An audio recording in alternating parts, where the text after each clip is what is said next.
జై శ్రీమన్నారాయణ. సప్త శనివారాల వ్రతము నేను 2 సార్లు చేసుకున్నానండి. 2 సార్లు కూడా ఆ స్వామి నా కోరికను నెరవేర్చిందండి.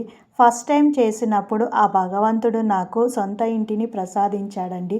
సొంతింట్లో ఆ స్వామికి నేను పూజ చేసుకుంటున్నానండి. ప్రతి శనివారము ఆ స్వామికి నేను అష్టోత్తరాలు గోవిందనామాలతో పూజ చేసుకుంటానండి. నేను ఆ స్వామికి ఎంత పూజ చేసినా, ఎంత సేవ చేసినా తక్కువేనండి. ఎందుకంటే ఆ స్వామి నన్ను కరుణించి నాకు సొంతింటిని ప్రసాదించాడు. ప్రతి శనివారము ఆ స్వామికి ఈ నెయ్యి దీపాలు పెట్టుకుంటానండి. వడపప్పు నైవేద్యంగా పెడతానండి. ఈ ఇంట్లోకి వచ్చినాక ఒక అద్భుతం జరిగింది. ఏమిటి అనంటే, మా పాప కలలోకి ఆ స్వామి కనిపించి దశావతారాలతో సాక్షాత్కరించాడండి.